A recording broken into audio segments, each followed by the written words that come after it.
Gloria a Dios, bienvenido hermanos en el nombre del Señor esta mañana, cada uno de los que estamos aquí en el centro de oración. Este domingo en la mañana el Señor nos ha dado vida para venir a adorar su nombre y hemos cantado alabanzas al Señor, hemos dado gloria a Él. Cantamos un canto esta mañana: tú eres digno de más gloria, de más honra, de más alabanza. A todos aquellos que nos están viendo en línea esta mañana también les damos una cordial bienvenida en el nombre del Señor. Vamos a entrar a la palabra de Dios esta mañana y quiero que vaya conmigo al 2 de Timoteo capítulo 2. Si puede abrir Primera de Timoteo capítulo 2 y Romanos capítulo 1. Primera de Timoteo capítulo 2, Romanos capítulo 1. Y vamos a pedir al Espíritu Santo esta mañana que clarifique la palabra del Señor a nuestro corazón. Padre, te damos gracias porque al acercarnos a tu palabra, venimos, Señor, reconociendo que tú tienes un tesoro glorioso, especial para nosotros, un beneficio, Señor, del cual no podemos recibir de ninguna otra manera, más que tú, Señor, te has revelado a través de tu palabra. Tú has revelado tu propósito para nuestra vida.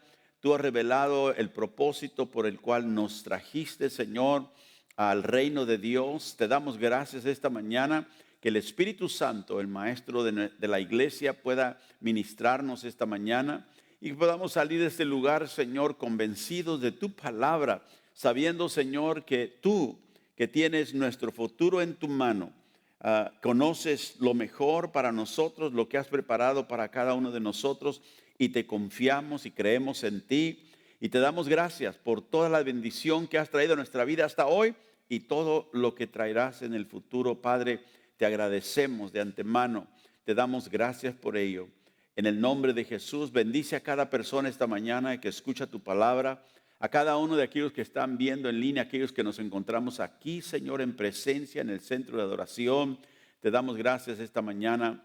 Cristo, sé glorificado a través de nuestra adoración, nuestra alabanza que hemos dado, pero también, Señor, al recibir tu palabra, porque tú te agradas cuando creemos tu palabra, cuando te creemos a ti. Bendícenos, pedimos esto en el nombre de Jesús. Y el pueblo de Dios dice: amén, gloria al Señor. Yo he titulado el mensaje esta mañana: confiando en el Dios del Evangelio. Confiando en el Dios del Evangelio. Primera de Timoteo, vamos a leer aquí un momentito en el capítulo 2. Pero sabe que Dios desea que el Evangelio se predique en todo el mundo, Jesús dijo, como testimonio. Amén. En tiempos de paz, cuando todo está bien, pero también en tiempos de confusión, en tiempos de persecución, cuando no se acepta el mensaje también. Pero también somos llamados a orar por la paz. En toda época, sea tiempo de paz o sea tiempo de persecución o confusión, sin embargo, Dios es enteramente digno, todos digan digno. Dios es digno de nuestra confianza. Dios es digno que nosotros le confiemos, no importa cuál sea la situación en la cual nos encontramos. Y creo que Dios nos ha dado en este tiempo, a través de esta elección que hemos tenido en este país, 4 años más para poder traer el Evangelio a un país, a una nación que grandemente ha rechazado ese mensaje. Pero creemos que tenemos esa oportunidad dada por Dios para que nosotros tomemos oportunidad de estos 3-4 años que Dios nos da para poder impactar al país, impactar a nuestras comunidades con la verdad del Evangelio. Aleluya. En Primera de Timoteo, el capítulo 2, y empezando en el versículo 1, el apóstol Pablo escribe estas palabras: así que recomiendo ante todo, dice aquí en la Nueva Versión Internacional, que se hagan plegarias, oraciones, súplicas y acciones de gracias por todos, o sea, todos los hombres, dice la Reina Valera. Especialmente, ¿por quién? Por los gobernantes, aquellos que están en posiciones de autoridad en el país, aquellos que gobiernan. sean gobierno federal, sea gobierno estatal, sea gobierno local. Dice, oremos por ellos, los gobernantes, y por todas las autoridades, para que tengan o tengamos, ¿qué dice? ¿Qué dice? Paz y tranquilidad. ¿A cuántos les gusta la paz y la tranquilidad? Es mejor, ¿verdad?, que la confusión, es mejor que la persecución, es mejor que cualquier otra cosa que está quizá perturbando el ambiente donde estamos. Pero dice, oremos por los gobernantes, porque ellos tienen mucho que ver con qué clase de vida tenemos nosotros en el país. Y dice, para que tengamos paz y tengamos tranquilidad y llevemos una vida piadosa y una vida digna. Dice, esto es bueno y agradable a Dios nuestro Salvador. O sea, que oremos para que tengamos paz, para que vivamos una vida tranquila, para que oremos por los gobernantes. Esto, ¿verdad?, agrada a Dios. Dice, pues Él quiere que todos sean salvos, o sea, todo hombre, todos los hombres. Y está hablando ahí de toda persona, no importa que sea una persona que no tiene ninguna responsabilidad quizá gubernamental, como también todos los reyes, todos los que están en eminencia, todos los que gobiernan. Dice que todos, dice, sean salvos y lleguen a conocer la verdad. ¿Qué verdad es? Dice, porque hay un solo Dios. O sea, Dios quiere que todo hombre, toda persona, todos vengan, no importa sea su nivel en la sociedad, sea un líder, sea un gobernante, esté en eminencia o sea simplemente un ciudadano, no importa. Dios quiere que todos escuchen, todos oigan. ¿Qué quiere Dios que escuchemos? La verdad. ¿Cuál es la verdad? Pablo dice que hay un solo Dios y un solo mediador entre Dios y los hombres, Jesucristo, hombre, quien dio su vida como rescate por todos. Este testimonio Dios lo ha dado a su debido tiempo. Y para proclamarlo me nombró heraldo y apóstol. Digo la verdad y no miento. Dios me hizo maestro de los gentiles para enseñarles la verdadera fe. Pablo dice, Dios me llamó para proclamar, para ser un heraldo, o sea, uno que lleva el mensaje, un apóstol, aquel que fue enviado. ¿Para qué? Para dar la verdad de que hay un solo Dios y hay un solo mediador entre ese Dios que existe y los hombres, y ese hombre es Jesucristo. Este es el mensaje del Evangelio. Este es el mensaje que Pablo dijo, Dios me llamó a mí para predicar, para llevar, para que nosotros podamos llevar este mensaje del Evangelio. Es necesario, no es indispensable que haya paz y tranquilidad, pero se puede predicar el Evangelio mucho más fácil cuando hay paz y tranquilidad, amén, que cuando hay oposición gubernamental, cuando hay oposición, ¿verdad?, en contra del mensaje del Evangelio, porque la sociedad está, ¿verdad?, alborotada, la sociedad está en conflicto. Entonces Pablo dice, hermanos, vamos a orar por los gobernantes, vamos a orar por aquellos que están en eminencia, aquellos que están en autoridad, los reyes, los que están gobernando, para que nosotros podamos vivir quieta, reposadamente, en piedad y en honestidad, para que pueda haber paz, para que pueda haber en la sociedad paz, para que el Evangelio pueda predicarse, ¿verdad?, en tranquilidad y paz. Y como digo, es más fácil predicar el Evangelio cuando no hay oposición y persecución gubernamental. Ahora sabemos que siempre habrá oposición del hombre, porque el hombre no quiere venir a cuentas con Dios muchas veces y se opone a la verdad del Evangelio. Pero Pablo siente una urgencia de que nosotros debemos tomar esta posición de oración por los líderes. Y te hago una pregunta tú oras por los líderes que gobiernan tu país, tú oras por la gente que está en autoridad, o simplemente nos quejamos porque el gobierno hace esto, hace el otro. Pero Pablo dice, si nosotros tenemos en cuenta de que se nos ha dado un mensaje para predicar, mejor es predicarlo cuando hay paz y cuando hay quietud, podemos decir así, en la sociedad. Entonces, en Romanos capítulo 1, vamos ahí, Pablo escribe a la iglesia de Roma. Él aquí en este tiempo no ha venido todavía a Roma, ha escuchado de que hay creyentes ahí y tiene la oportunidad de ir y quiere ir a predicar también a la ciudad de Roma, que era una de las ciudades más importantes en el tiempo que Pablo vivía. En Romanos capítulo 1, verso 8, primeramente Pablo dice: doy gracias a mi Dios mediante Jesucristo con respecto a todos vosotros, de que vuestra fe se divulga por todo el mundo, porque testigo me es Dios, a quien sirvo en mi espíritu en el evangelio de su Hijo, de que sin cesar hago mención de vosotros siempre en mis oraciones, rogando de que de alguna manera tenga al fin, por la voluntad de Dios, un próspero viaje para ir a vosotros, porque deseo veros para comunicaros algún don espiritual, a fin de que seáis confirmados. Esto es, para ser mutuamente confortados por la fe que nos es común a vosotros y a mí. Pero no quiero, hermanos, que ignoréis que muchas veces me he propuesto ir a vosotros, pero hasta ahora he sido estorbado, para tener también entre vosotros algún fruto, como entre los demás gentiles, a griegos y a no griegos, a sabios y a no sabios, soy deudor.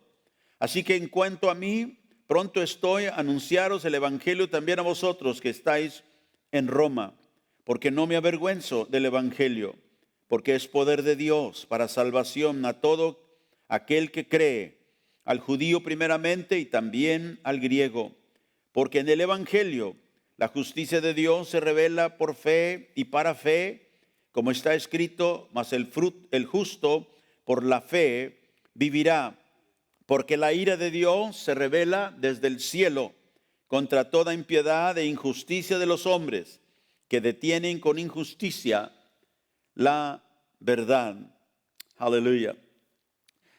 Pablo, como digo, siente una urgencia aquí en sus palabras que escribe a Roma, una urgencia de venir a Roma. Pero note que en el versículo 10 dice aquí, rogando de alguna manera que tenga al fin, por la voluntad de Dios, un próspero viaje para ir vosotros.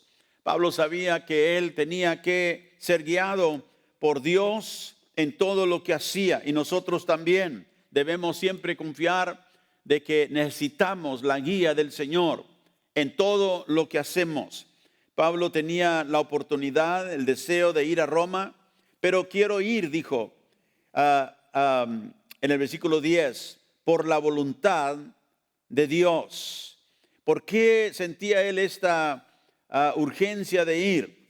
Porque sabía que había llegado el evangelio a Roma, había creyentes ahí, pero también sabía la necesidad de que el pueblo entendiera realmente lo que es el evangelio.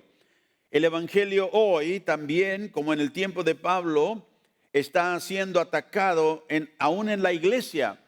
Fíjese nada más. Aún en la iglesia el evangelio es atacado. Y no puedo enfatizar lo suficiente qué importante es que nosotros tengamos el evangelio en nuestro corazón correctamente, que entendamos de qué se trata el evangelio, porque si no lo entendemos, ¿cómo lo vamos a compartir con otros? El evangelio tiene un aspecto objetivo. Ese aspecto objetivo del evangelio es la persona y la obra de Jesucristo. Otra vez más, ese aspecto objetivo del evangelio es la persona de Jesús y la obra redentora de Jesús. Pero también tiene una dimensión subjetiva, o sea, interna. Y es cómo nosotros beneficiamos de la obra redentora de Jesucristo por la fe solamente. Digo por la fe solamente porque entendemos que en la iglesia primitiva había un pleito, y como lo hay también hoy, de que si nosotros recibimos todo lo que Dios ha hecho por fe, creyendo solamente, o si tenemos que guardar algún otro, ¿cómo diré? La ley o alguna otra regla que tenemos que hacer. Entonces, esto era algo muy importante para el apóstol Pablo porque a él se le encargó el evangelio y dijo: a mí se me ha encargado el evangelio del Hijo de Dios, dice en el versículo 9, a quien sirvo en mi espíritu. Y el evangelio tiene una vez más un aspecto objetivo y una dimensión subjetiva. El aspecto objetivo está externo a nosotros, es en la persona de Cristo y la obra de Jesús. Téngalo bien claro, ese es el evangelio. Se trata de Jesús, se trata de la obra redentora que Él llevó a cabo en la cruz. La dimensión subjetiva o interna es que esa obra objetiva nos ha traído beneficios a nosotros, pero nosotros tenemos que creerlo. O sea, por la fe nosotros recibimos lo que Dios ha dado como beneficio de la obra de su Hijo. Ahora, Pablo deseaba impartir el evangelio y los beneficios del evangelio donde quiera que él iba. Y nosotros debemos de ser lo mismo. Donde quiera que vamos, Dios nos ha encargado el evangelio. El evangelio tiene beneficio para la gente. Entonces nosotros tenemos también la responsabilidad, como el apóstol Pablo, de comunicar los beneficios de este evangelio, de este aspecto objetivo del evangelio, que es la persona y la obra de Jesús. Mire aquí en el versículo 12, Pablo dijo: deseo verlos para comunicarles algún don espiritual, a fin de que seáis confirmados. Esa palabra quiere decir también establecidos. Pablo deseaba que la iglesia, aquellos que estaban en Roma, fueran establecidos en la fe, que fueran ellos confirmados en la fe. Y quería comunicarles, quería traerles el beneficio, la dimensión subjetiva que dije que son los beneficios de la cruz, ¿verdad? Que vienen por la fe. Quería comunicarlos a ellos y dice: quiero darles algún don espiritual, a fin de que sean confirmados, de que sean establecidos. ¿Qué es lo que nos establece en la fe? Es los beneficios del Espíritu Santo. Por eso Pablo decía: quiero comunicarles algún don espiritual. Ese don es algo que Dios nos da, es algo que no algo que nos merecemos, no es algo que nos ganamos, es algo que el evangelio, que Dios a través del evangelio nos regala, porque la salvación es un regalo, amén. Es un don de gracia.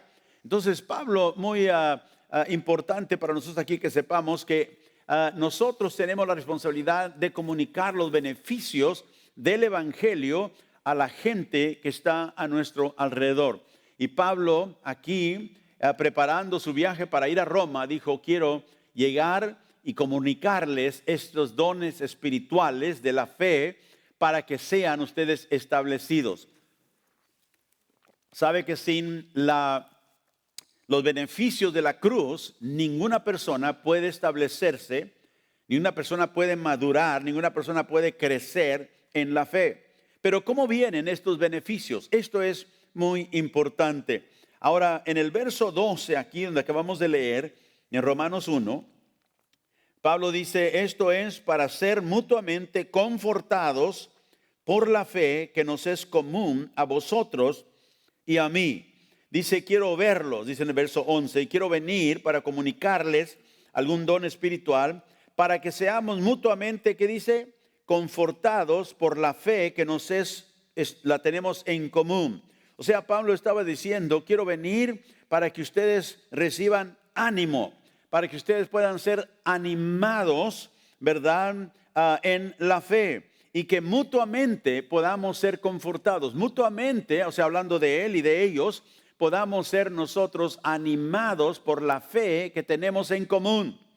¿Nunca ha llegado usted a algún lugar donde quizá no conoce a otras personas, pero son cristianos?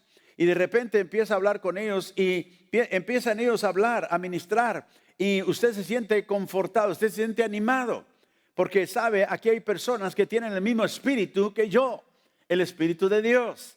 Entonces Pablo está comunicando a los romanos, a la iglesia en Roma, de que quiere venir para que haya este mutuo ánimo entre ellos en la fe. Sabe que nosotros, si hablo como pastor, también necesitamos ánimo. A veces pensamos, el pastor está aquí para orar por mí, para animarme. Sí, y eso es verdad. Pero los pastores también necesitamos ánimo. Todos digan ánimo. Ve, porque a veces la obra pastoral es un ejercicio en desaliento. Porque a veces los pastores, ¿verdad? Suelen ser presa fácil para todo tipo de crítica. ¿Por qué? Porque estamos al frente y todos los ojos están puestos en nosotros. Todos nos están viendo cómo actuamos, cómo hablamos con otros, cómo nos comportamos. Algo que quizá no todos están haciendo con todos los demás. Pero el pastor, los pastores, los líderes, porque tienen una responsabilidad, ¿verdad?, delante de Dios que quizá otros no tienen. Todos los ojos están puestos. ¿Cómo hablamos? ¿Cómo decimos las cosas? ¿Cómo predicamos? A veces hay personas que dicen, pastor, ¿quién le dijo a usted de mis problemas? Porque me estaba hablando a mí. Le dije, no, nadie me dijo nada. Si el Espíritu Santo te está hablando es porque Él sabe lo que tú estás pasando. Pero a veces nosotros, la gente piensa que somos quizás como Superman, ¿verdad? Y no necesitamos, ellos están más cerca de Dios, piensan, no necesitan ánimo. Yo necesito que el pastor me anime. Y qué bueno que los pastores podemos animar al pueblo, pero también nosotros a veces necesitamos ánimo. A veces tengo personas que me escriben un texto diciendo, pastor, lo que dijo esta mañana me bendijo grandemente. Gracias por su fidelidad a Dios. Gracias por enseñarnos la palabra de Dios. Y eso me anima. Porque digo, bueno, gracias a Dios, Señor, que está ministrando. Está alguien siquiera escuchando. Porque a veces uno predica y sabe, no sé si quizá nadie escuchó, quizá nadie le entró nada, Señor, lo que dije. Pero tengo que poner mi confianza en que Dios sabe lo que el pueblo necesita. Puede decir amén. Así que a nosotros también, los líderes, necesitamos a veces ánimo. Ahora Pablo dice aquí en el verso 14, sigue diciendo que él viene a Roma. Dice, quiero que ustedes sepan que vengo para compartir, para sacar fruto de entre los demás gentiles. Dice en el verso 14, sean griegos o no griegos, sabios o no sabios. A ellos dijo, soy, ¿qué? Deudor. ¿Qué está hablando deuda? No que les debía dinero, sino que es deudor de ellos porque tiene responsabilidad delante de Dios de un mensaje. Está hablando de aquí de una obligación moral.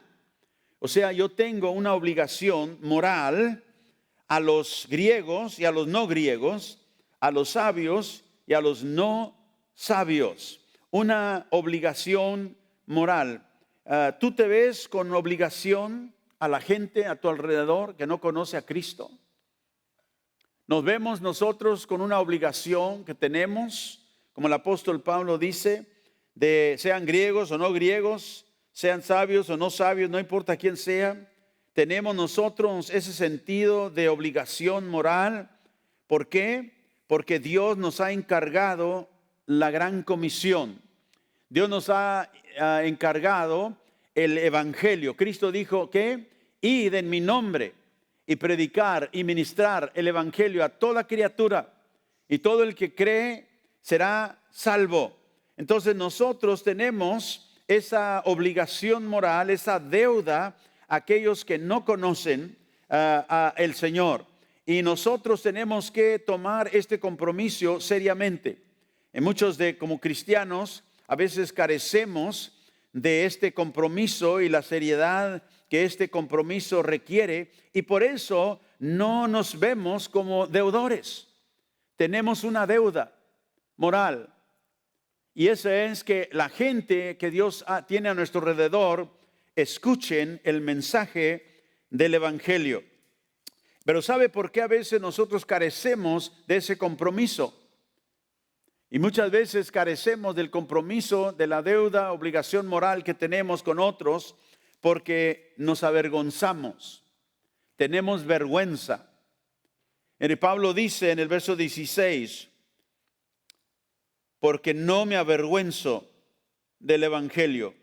Acuérdense, en el versículo 15 leímos que él dijo, en cuanto a mí, dice, pronto estoy para anunciarles el evangelio también a vosotros que estáis en Roma. Dice, quiero venir a Roma, no solamente para verlos, para ser animados por su fe, sino que quiero venir porque tengo una obligación a griegos y a no griegos, a sabios y a no sabios, de anunciar el evangelio. ¿Por qué? Porque no me avergüenzo, dice el verso 16, del evangelio, porque es el poder de Dios para salvación a todo aquel que cree, el judío primeramente y también al griego. No me avergüenzo, Pablo dice, del evangelio. Y sabe que muchos, como digo, porque tienen vergüenza del mensaje, porque es un mensaje que si usted lo analiza simplemente así, ligeramente, va a decir, esto es algo, ¿verdad? Simplemente de que la gente se ría de ello.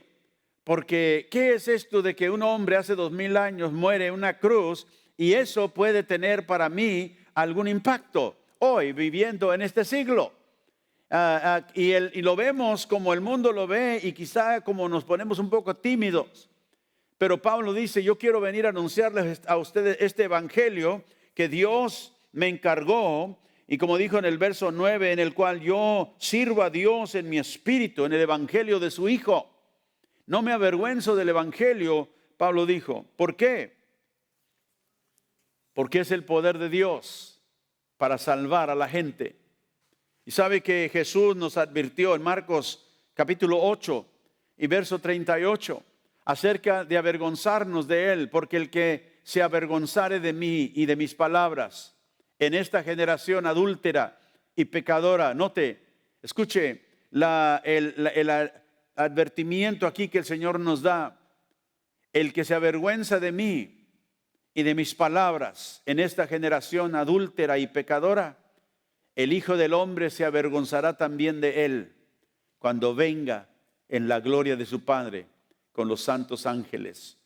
Qué verdad, palabra tan directa que el Señor nos da, ¿verdad? Nosotros queremos la bendición del evangelio, pero a veces nos avergonzamos de compartirlo con alguien. ¿Pero por qué? Y Jesús nos advierte, el que se avergüenza de mí y de mis palabras, yo me avergonzaré de él cuando venga en la gloria de su Padre. Yo digo, Señor, ayúdame para nunca avergonzarme de compartir el evangelio, aunque tan sencillo es. Pablo le dijo a la iglesia de Corinto en una ocasión, en la epístola de Primera de Corintios, y dijo, Dios le ha placido. Dijo que el evangelio se predique a través de un mensaje insensato. Un mensaje que para el hombre es insensatez, que para el hombre no parece ser algo que tenga nada de valor. Pero Pablo dijo, el evangelio, verso 16 de Romanos 1, es el poder de Dios. Todos digan poder de Dios. Es el poder de Dios para salvación. Escuche, ¿cómo salva Dios a los hombres? Con poder. ¿Y cómo Él suministra ese poder para salvar a una persona? Para transformar su vida. El evangelio, las buenas nuevas de su Hijo Jesucristo. Y como dije, la dimensión subjetiva es que nosotros recibimos bendición, pero lo objetivo es la persona y la obra de Jesús.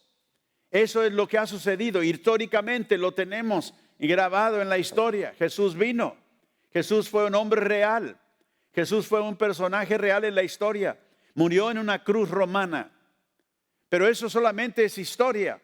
Pero en esa historia encontramos, ¿verdad?, aquel aspecto subjetivo del evangelio, que es que en la muerte del Hijo de Dios, y aunque mucha gente murió en la cruz romana, en una cruz romana, solo uno pudo tener el impacto sobre todo el mundo que ha tenido hasta hoy, y esa es la muerte de Jesucristo, porque Él es el único que, habiendo muerto en una cruz romana, como lo hacían los romanos en la historia, ejecutaban a criminales en las cruces, pero este hombre, el Hijo de Dios, que murió en una cruz, al tercer día resucitó de entre los muertos. Y ese es el mensaje del evangelio que el mundo necesita oír. Y cuando el hombre recibe ese mensaje, Cristo en la cruz pagó mi deuda, pagó la deuda de mi pecado, para que un día yo, al estar delante del Dios santo y justo, yo pueda ser recibido por Él en el cielo. Aleluya. Así que el Evangelio tiene potencia porque Dios está detrás de ese Evangelio. En el versículo 6, una vez más aquí de Romanos, Pablo dice: no me avergüenzo del Evangelio porque es poder de Dios para salvación. Esta palabra poder es una palabra interesante en el griego, es la palabra dunamis. Dunamis, de donde viene la palabra dinamita. El poder dinámico, el poder de la dinamita, la explosión, el poder explosivo de Dios. Dice, es el poder de Dios para salvar. ¿Por qué se necesita poder para salvar a una persona? Para transformar una vida de un corazón, ¿verdad?, pecaminoso, un corazón, ¿verdad?, opuesto a Dios, al reino de Dios, a un corazón que ahora alaba a Dios, a un corazón que ahora, ¿verdad?, da gracias a Dios por su vida, por haber cambiado ese corazón. ¿Qué poder se necesita para transformar una vida así? El poder dunamis de Dios, el poder divino de Dios. Solamente Él puede transformar una vida como lo ha hecho con muchos de nosotros. Puede decir gloria a Dios. Ahora, Martín Lutero, que fue uno de los reformadores que empezó la reforma allá en 1500, 1600, de la Iglesia Católica había caído, ¿verdad?, ya en una falsa doctrina, en un falso evangelio. Y Martín Lutero, él fue el que Dios le reveló la verdad, que el justo vivirá por la fe. Lutero advirtió acerca del evangelio, dijo estas palabras: en cualquier tiempo que el evangelio se predique con precisión y con pasión, traerá conflicto. Escuche, en todo tiempo que el evangelio se predique con precisión, o sea, correctamente, y con pasión, traerá conflicto. Y porque a la gente no le gusta el conflicto, huyen de ese conflicto. Y por tanto, dijo, en cada generación hay la tendencia de diluir el evangelio para no afectar a la gente, que la gente se vaya, que la gente no regrese. Y ese es el problema en mucha de la iglesia hoy. Queremos predicar un evangelio diluido, un evangelio que no llama al pueblo al arrepentimiento y que le dice dónde está fuera de Cristo. Un evangelio diluido del poder para transformar y cambiar la gente. Queremos mejor un evangelio que atrae a la gente para que no se tenga conflictos internos y que no se sienta mal, y que mejor que venga a la iglesia y que no aunque no esté bien, pero siquiera está aquí. Hemos oído tanto el evangelio en este país que a veces nos hemos cansado ya de oírlo. Tenemos tanta libertad en todo el lugar, todo el país. Usted puede pararse en la esquina y predicar el evangelio si quiere, nadie le va a decir nada. Quizás lo van a criticar o lo van a decir que es un loco, pero tiene libertad de hacerlo. En la iglesia puede predicar el evangelio que quiera, sea el evangelio correcto, sea el evangelio falso, tiene libertad de hacerlo. Pero el evangelio se ha diluido, como digo, en este tiempo. Se nos dice que debemos predicar lo que la gente quiere oír, lo que la gente necesita para sus necesidades, porque es lo más importante, la necesidad de la gente. Pero sabe que eso no es lo que la Biblia enseña. ¿Qué es la prioridad para Dios? Que toda persona esté cómoda, que tenga todas sus necesidades suplidas, que no le vaya mal en nada. ¿O querrá Dios que la gente entienda quién es Él y cuál es el carácter santo de Dios? El pueblo necesita conocer al Dios que es vida eterna. El pueblo necesita saber quién es el Dios al cual, ¿verdad?, es llamado por el Evangelio. Dios quiere y tiene una prioridad, y eso es que entendamos quién es Él, que Él es santo, Dios justo y recto, que no puede, que es de ojos tan puros, dijo el profeta, de que no puede ver la iniquidad. El Dios que se revela en la Escritura. Y de hecho esto es lo que es la vida eterna. ¿Se acuerda? Hemos leído en Juan capítulo 17, creo que es el versículo 3, donde Jesús dijo, tú le has dado al Hijo autoridad sobre toda carne para que Él dé vida eterna a todos los que tú le has dado. Y luego dijo, y esta es la vida eterna, que te conozcan a ti, el único Dios verdadero, y a Jesucristo a quien has enviado. Si la vida eterna no es simplemente vivir para siempre, la vida eterna es conocer a Dios, el Dios de la Escritura, el Dios que se ha revelado, el Dios santo, el Dios justo, el Dios que no da por alta a aquel que es culpable, al Dios que tiene grande misericordia y perdona a través del sacrificio de su Hijo Jesucristo. En el tiempo de Martín Lutero, nos dicen los historiadores que la iglesia vendía reliquias, indulgencias. La iglesia vendía pedazos de paja que se decía ser de el pesebre de Jesús. La gente buscaba comprar parte de la barba de Juan el Bautista. Encontraban que quizá en esas reliquias había poder. Querían experimentar el poder de Dios en sus vidas. Pero hoy podemos quejar y podemos quizá reírnos de esas cosas, pero hoy tenemos también gente buscando por todos lados aquellos que los puedan sanar, que los puedan tumbar en el espíritu, andan buscando experiencias emocionales y ponen a un lado el poder del Evangelio.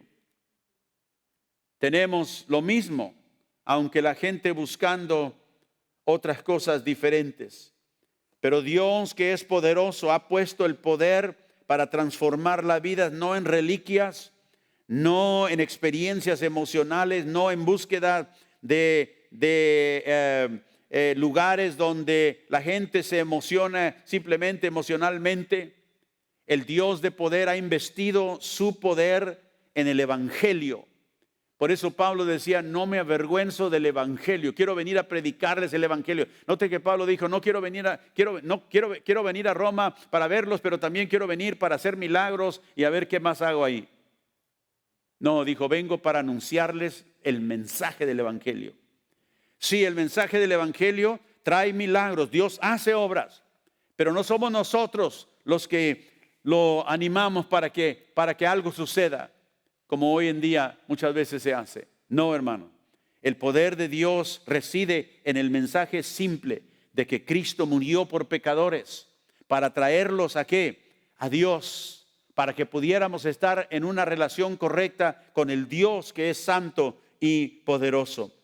Pablo quería predicar el Evangelio porque él sabía que el poder de Dios residía en ese mensaje que él iba a traer a los residentes de Roma.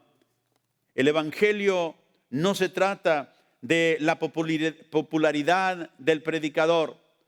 El Evangelio no se trata de algún programa religioso, ¿verdad? De milagros, de prodigios. No se trata de libros que ha escrito el evangelista o el pastor. El Evangelio no tiene que ver con la elocuencia del predicador, con el poder de su educación. El Evangelio y el poder del Evangelio es el poder que Dios ha puesto en ese mensaje porque se trata de su Hijo Jesucristo. Por eso Pablo decía aquí, yo sirvo a Dios en mi espíritu en el Evangelio de su Hijo. En el primer versículo de Romanos, Pablo también habla acerca del Evangelio y dice, Pablo, siervo de Jesucristo, llamado a ser apóstol, apartado para el Evangelio de Dios. El Evangelio de Dios. O sea, el Evangelio le pertenece a Dios. Y Él nos los ha encargado a nosotros para que nosotros podamos llevar el poder de Dios, el poder que transforma al pecador, el poder que transforma la vida de todo aquel. Note el versículo 16 una vez más. No me avergüenzo del Evangelio porque es el poder de Dios para salvación, o sea, para salvar. ¿A quién? A todos. No dijo a todos, dijo a todo el que cree. A todo el que cree. El Evangelio es y se predica a todos, pero no todos van a recibirlo. Pero nosotros no se nos ha dado la responsabilidad de convencer a gente. Se nos ha dado la responsabilidad de decirles lo que el Evangelio dice. Y cuando nosotros decimos lo que el Evangelio dice, es la responsabilidad de Dios de abrir el corazón y abrir el entendimiento. Y dice, el poder de Dios se encuentra en ese simple mensaje.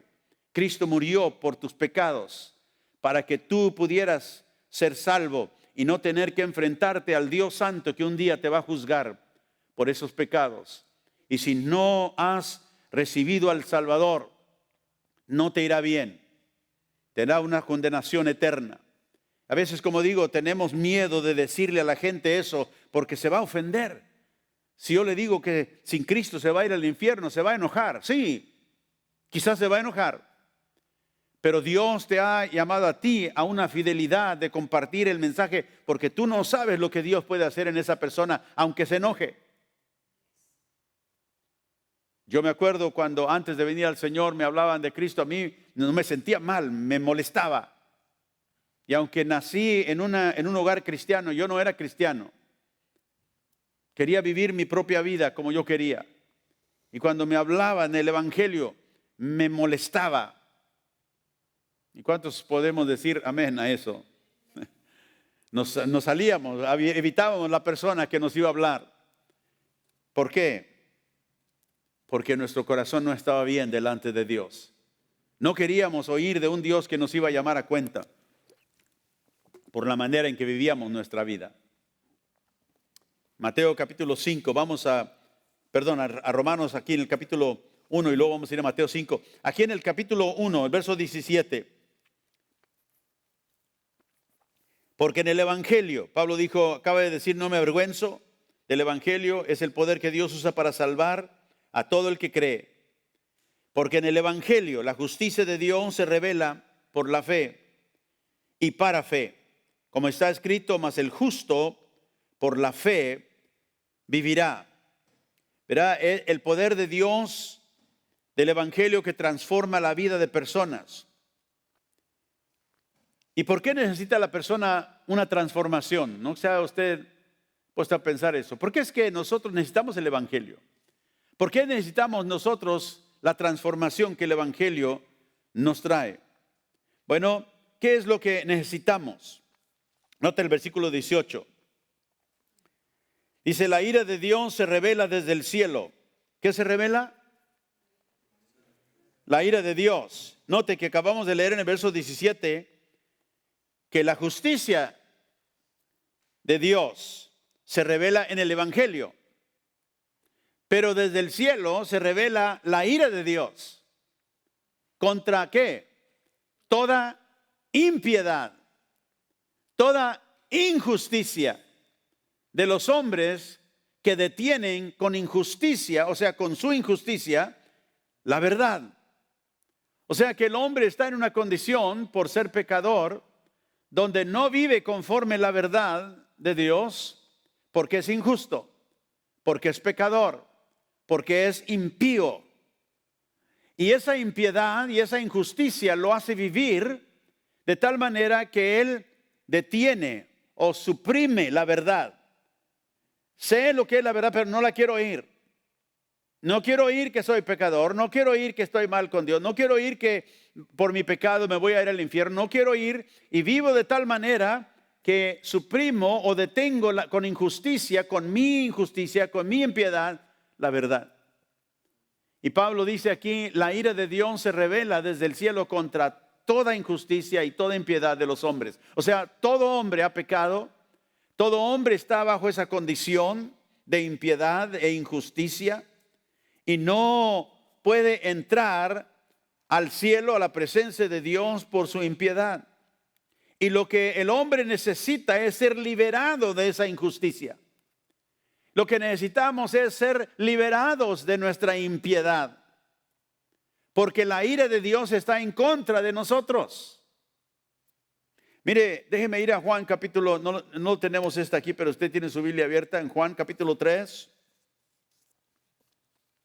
El último versículo de Juan capítulo 3 del Evangelio de San Juan dice: el que cree en el Hijo tiene vida eterna, pero el que rehúsa creer en el Hijo no verá la vida, sino que la ira de Dios está sobre él.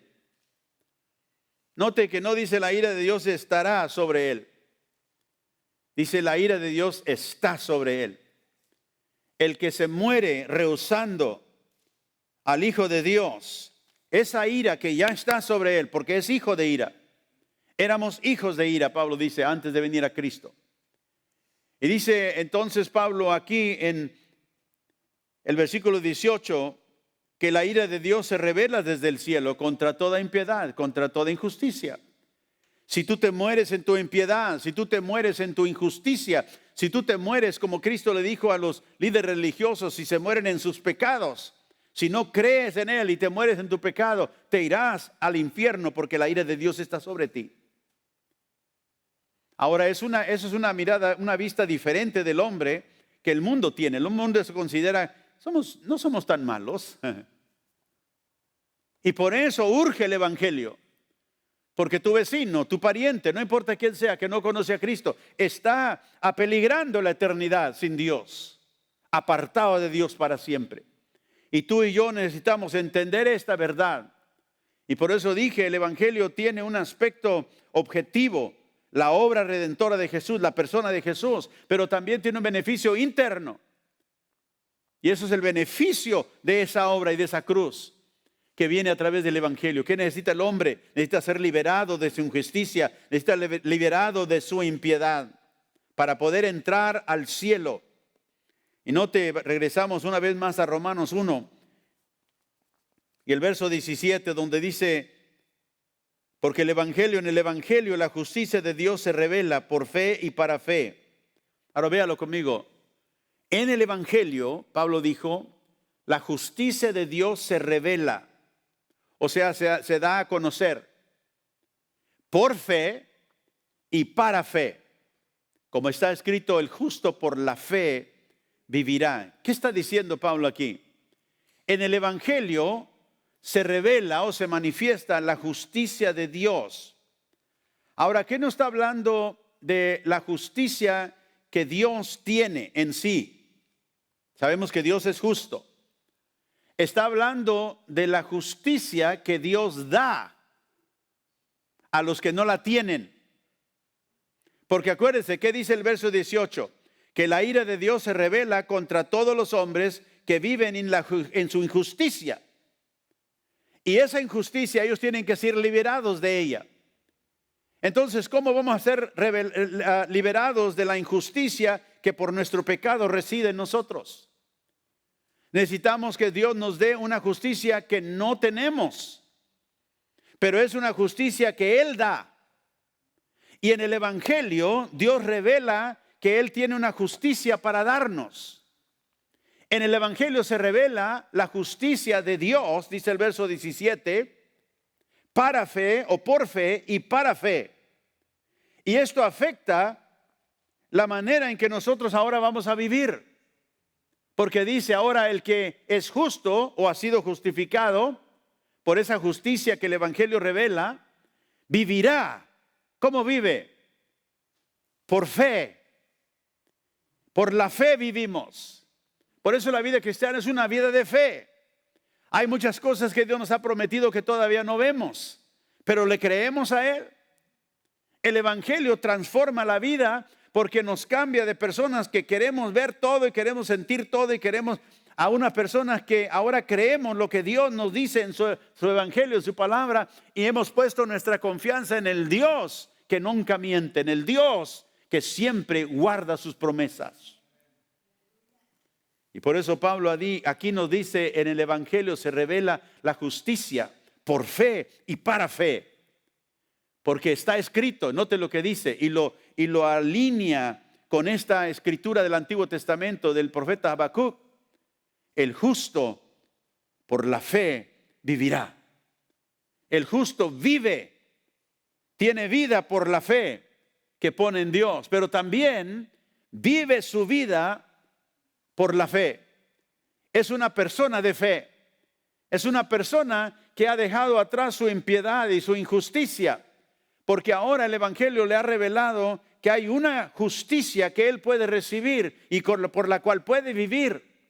La única justicia que nos da derecho a entrar a la presencia de Dios, al reino de Dios. Y esa justicia es la justicia de Jesucristo. Ahora regresamos otra vez al aspecto objetivo del Evangelio. ¿Cuál es? La persona de Jesús, la obra redentora de Jesús. Y esa obra redentora de Jesús nos da la dimensión subjetiva, el beneficio interno de esa obra en la cruz. Ahora Jesús, por su muerte, nos ha dado su justicia cuando nosotros creemos en Él por la fe. ¿Cómo sé que voy a entrar al cielo? Porque he puesto mi fe en Jesús, en aquel que murió y llevó mi pecado y la justicia que Él tenía, porque Él nunca pecó. Él me la dio a mí. Yo la creo. Y por eso Pablo dice aquí, en el Evangelio se revela esta justicia que Dios tiene para darnos, que nos lleva a vivir como justos por la fe. ¿Qué es un justo? Uno que vive justamente. Acuérdese, la ira de Dios estaba revelada en contra de nosotros. ¿Por qué? Porque éramos gente impía y gente injusta y suprimíamos y hacíamos un lado la verdad por nuestra impiedad y nuestra injusticia. Y ahora hemos creído el Evangelio. Esa justicia ahora nos ha transformado. ¿Qué es lo que le transforma al hombre el corazón?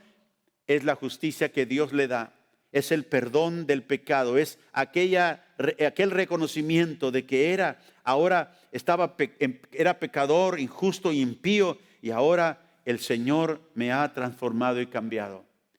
Mire, estamos ahí en Romanos. Creo que es el capítulo 4 de Romanos. Vaya conmigo ahí rápidamente, a ver si puedo encontrar esa escritura aquí que quiero darles. Romanos 4, verso 5. Verso 4. Pablo dijo, al que obra, no se le cuenta el salario como gracia, sino como deuda. Mas al que no obra, sino que cree en aquel que justifica al impío, su fe le es contada por justicia. Al que no obra, ve, la salvación de Cristo no es por obras. Mas al que no obra, dijo en el versículo Romanos 4, 5, sino cree, todos digan cree. Al que cree en aquel que justifica, ¿a quién? ¿A quién? Al impío. ¿Ve? Aquel que está bajo la ira de Dios por su impiedad, por su injusticia. La ira de Dios está en contra de todo pecador, pero la cruz de Jesucristo provee para el impío que cree justificación. Su fe le es contada por justicia. ¿Su fe en quién? ¿O en qué? En Jesús.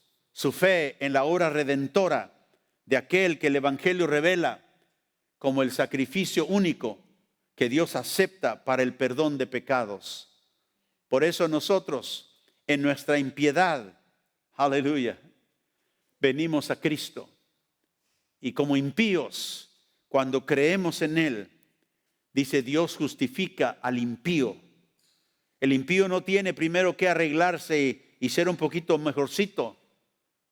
Hay gente que a veces tú le predicas y dices que bueno, pues es que yo sé que ando mal y pues me voy a esperar porque ya cuando me voy a arreglar no te vas a arreglar. Si pudieras arreglarte ya lo hubieras hecho. Primero, no quieres arreglarte. Y segundo, no tienes la habilidad de arreglarte. Porque es un problema del corazón. Y solo Dios puede cambiarte y transformarte el corazón porque Él es el que perdona toda tu impiedad y toda tu injusticia. Gloria a Dios que Él lo ha hecho a través de la cruz de Jesucristo. Este es el Dios que perdona, este es el Dios del Evangelio que justifica al impío. Este es el Dios en el cual nosotros podemos confiar completamente y enteramente en Él. Yo te hago esta pregunta esta mañana. ¿Tú has creído en ese Jesucristo que ha muerto en la cruz para perdonar tus pecados? ¿Tú has creído en Él? No te pregunto si vas a la iglesia o lees la Biblia o crees en Dios. Te estoy preguntando, ¿has puesto tu fe completa en la persona de Jesucristo? Ese es el mensaje del Evangelio. Y cuando tú crees, tu impiedad se transforma en justicia, porque no es tu justicia, es la justicia de Cristo Jesús que Él te da por fe. Créele a Él, arrepiéntete esta mañana y ven a Cristo. Padre, gracias te doy esta mañana por el mensaje glorioso del Evangelio, el poder de Dios para transformar la vida. Señor, si hay alguna persona esta mañana aquí en este santuario o ahí viendo, Señor, en línea, y que diga, yo he vivido mi vida en mi propia manera, pero ahora, Señor, me arrepiento de mi pecado. Vengo a ti, Cristo, tú que dices tu vida en la cruz para transformarme. En mi impiedad y mi injusticia vengo a ti, reconociendo que la ira de Dios es lo que yo merezco, pero me arrepiento de mi pecado. Confío en ti, Jesús, sálvame. Ten misericordia de mí, un pecador. Y te doy gracias, Señor, porque esta mañana al hablar tu palabra, tú llamas al corazón, tú abres el entendimiento de aquellos que necesitan creer, Señor. Y al creer, tú guardas tu promesa.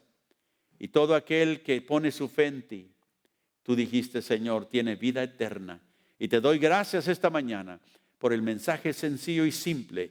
Para el mundo un mensaje de insensatez, pero para nosotros el poder de Dios para salvación.